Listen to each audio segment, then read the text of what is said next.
Hi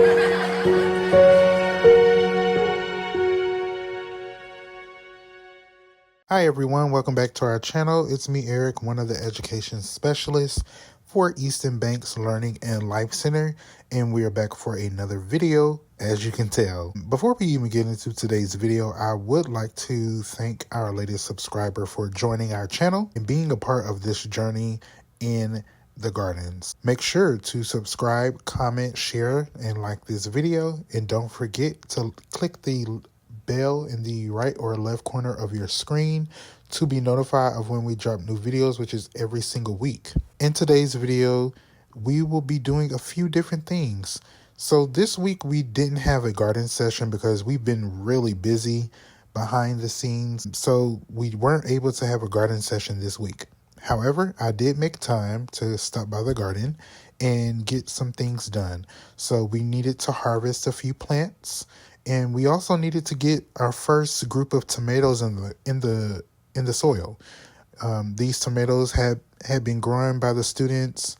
The students started these tomatoes, I think, a month and a half ago, and they look beautiful in their pots, in their containers. And we also planted out some herbs. So that's what we did today. We also planted out some flowers and one lovely squash.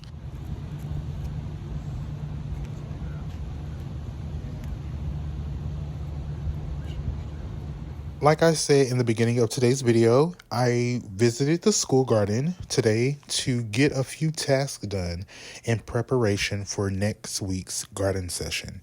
So the following tomatoes are the tomatoes that are growing right now, and some of them may be on screen being planted into those fabric containers, or they are still in the greenhouse waiting to be hardened off and will be transplanted next week by the students.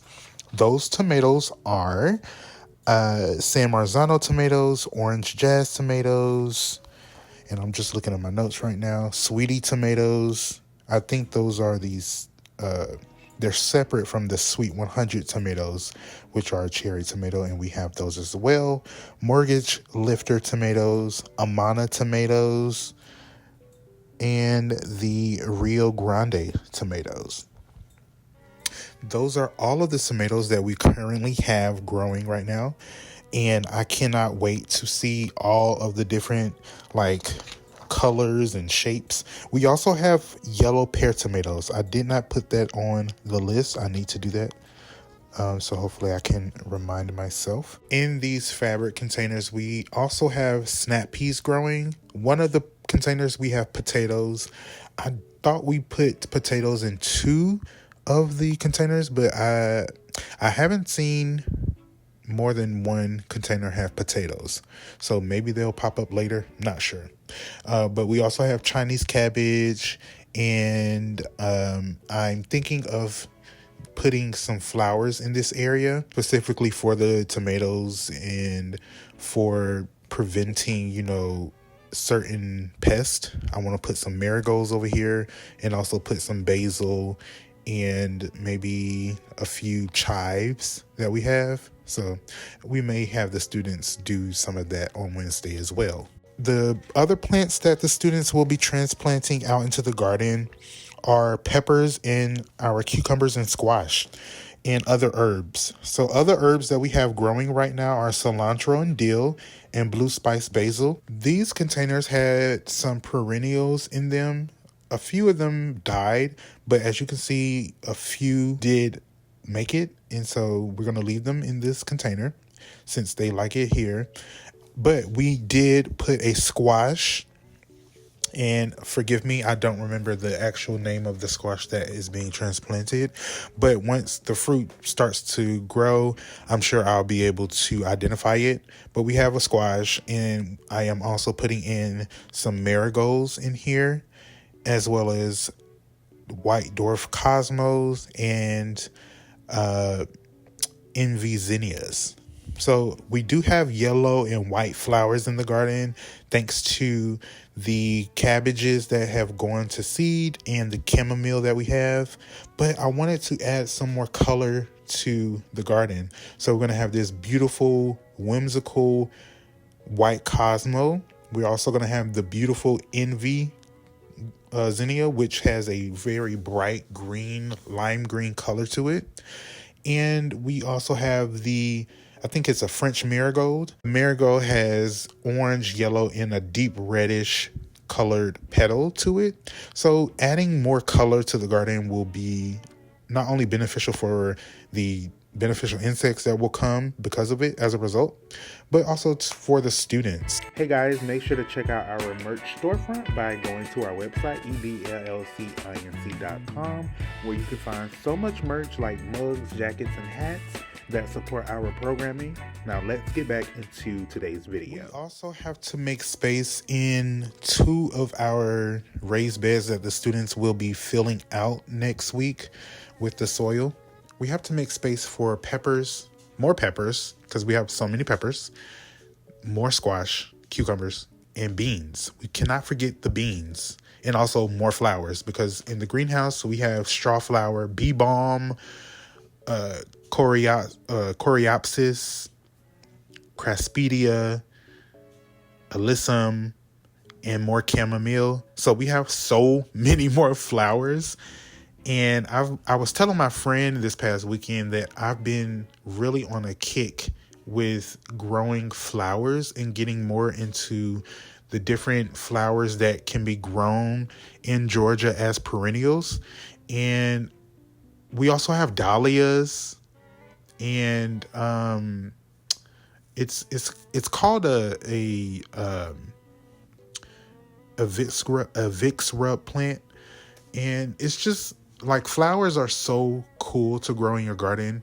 They add such beautiful visuals to your vegetables, but also some of them bring in so many beneficial insects. And through the usage of flowers, you're able to build such a beautiful network of an ecosystem. Like with the flowers, you're bringing in pollinators, beneficial insects, and your brassicas that are going to seed, they may have aphids, which then bring in ladybug larvae and the ladybugs themselves. And you're just creating such a beautiful ecosystem where you don't have to do too much pest control, because everything is in balance. And that's the beauty of gardening. Creating balance by partnering with your plants in the soil. That is what makes gardening so fun.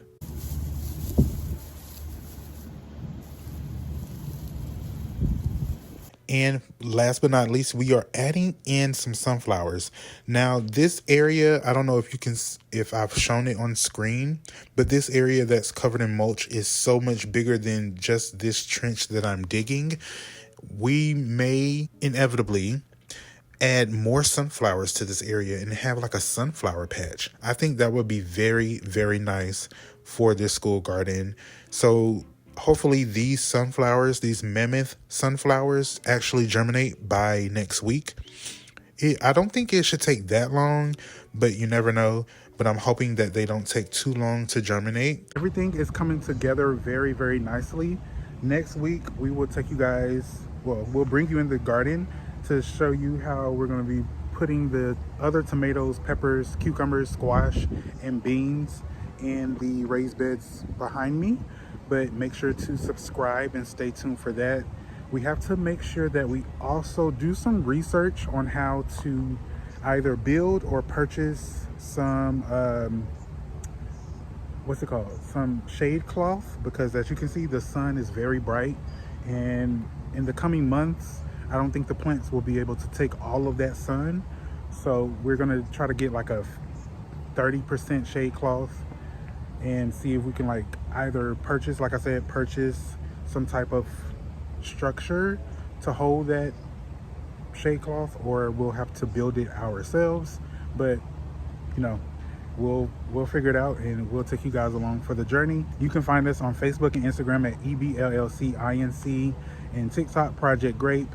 Make sure to subscribe, like, and comment, and we will see you all later in the garden. Bye.